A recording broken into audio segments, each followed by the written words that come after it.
So, hello guys, magandang araw sa ating lahat ulit. Bali, isang bagong video tutorial na naman ang ating gagawin ngayon.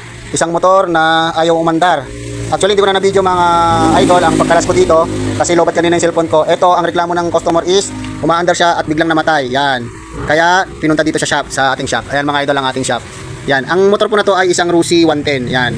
Kumbaga, small engine lang siya.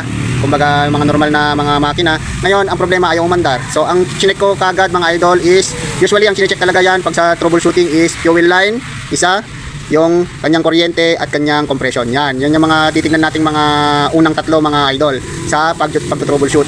So bale, hindi ko na na-video kanina mga idol yung aking paglinis ng karburador. Ang kanyang karburador nilinis ko na kasi ang isa pang ginagawa dyan pag ayaw umandar is yung karburador. Marami namang pupuntahan. Pag nagto-troubleshoot ka kasi mga ka-idol, ito yung mga tinitingnan. Karburador, yung tatlong sinabi ko kanina, yung compression, yung kuryente at saka yung fuel line. Isa may fuel line mga idol kasama na tong karburador. Yan. Actually pinalitan ko na rin siya ng kanyang gas hose at panibagong fuel filter. Yan. Papunta doon sa tangke kasi malutong na yung buong gas hose niya. Pinalitan ko rin yung spark plug niya mga idol. Yan din ang isang troubleshoot. Nag-testing ako ng bagong spark plug. Nilagay ko at nilinis ko na to. Then, isa pang tinitingnan niyan mga idol is yung sa may magneto part niya. Ito, sa may parte ng magneto. Yan, binuksan ko kanina yan mga idol. Sobrang dumi at puro kalawang. Tapos yun, bali, ano ko na rin siya. Nilinis ko na rin siya mga idol. Nilinis ko na lahat yan. And then, hindi ko lang na-video kanina mga idol. Ito ay... So, hindi ko na video kanina mga idol yung paglinis ko ng karburador at sinalpa ko na dito at trinay ko na lahat yon. Then pinandar ko, ayaw pa rin umandar. So kompleto yung tatlo na sinasabi ko nilinis ko na rin to. Yung compression, yung kuryente at saka yung fuel line. Ayaw pa rin umandar mga idol.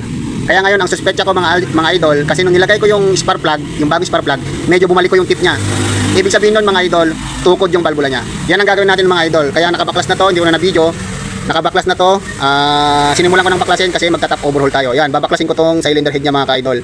Yan, titingnan na rin natin sa may combustion chamber niya kung puro carbon at tukod yung valvula niya. Alam ko tukod yung valvula niya mga idol kasi ayaw umandar. Pero kompleto yung tatlo, yung compression, yung kuryente at fuel line. Tapos nilinis ko na rin tong magneto niya. Yan mga idol, tapos malinis na rin yung karburador niya at bagong spark plug. So, ang suspecha ko dito at ang aking final verdict is valvula mga idol. Makikita natin yan pag binaklas ko na to mga idol. So, tune in lang dito sa ating video at manood lang para matuto sa mga nagdi-DIY dyan mga idol.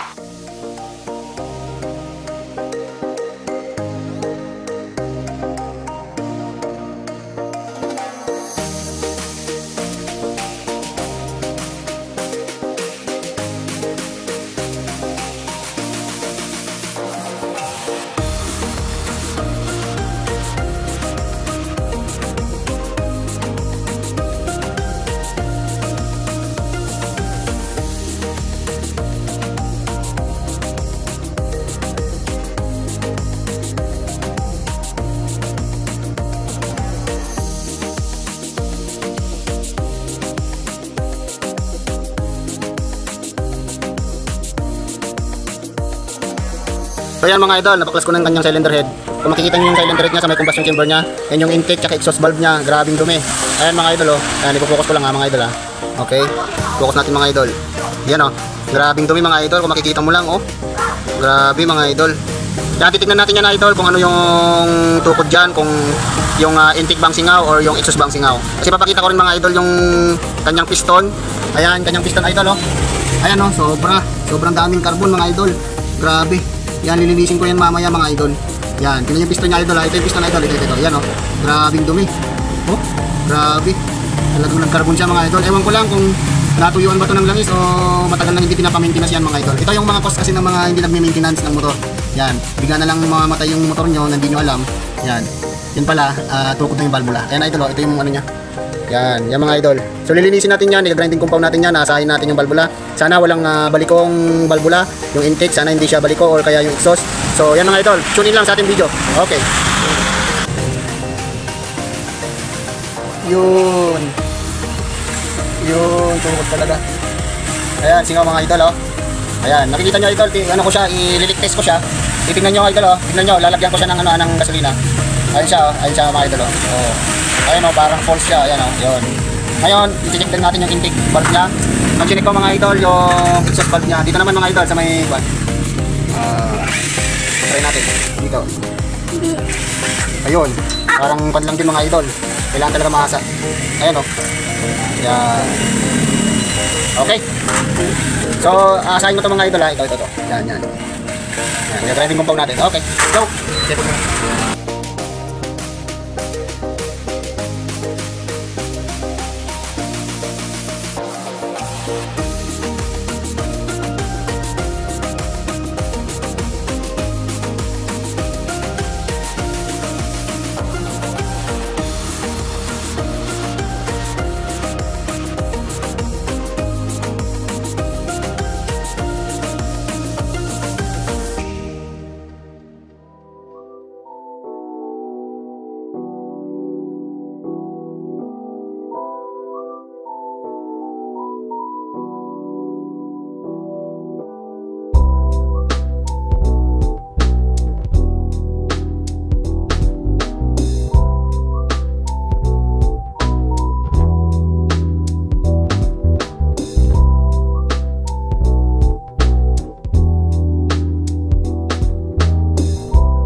So ayan guys, nabaklas ko na siya at nalinis ko na rin pati yung cylinder head, yung karburador, lahat po ng nabaklas nating pyesa is nalinis na natin. So medyo gabi na at nagabihan na tayo sa gawa, aming ginawa ngayong araw na service. So itutuloy na lang natin bukas yan mga idol. Yan mga idol. So tune in lang dito sa ating video. Ito po yung part 1 ng ating video tutorial ng paano ang pag-overhaul ng small engine na makina. Ayan mga idol ha. Tune in lang po tayo mga idol. So keep safe sa ating lahat and God bless. See you tomorrow mga idol. At huwag kakalimutang mag-follow and like na rin po sa ating Facebook and TikTok account at sa YouTube account ko na rin mga idol. God bless. Bye.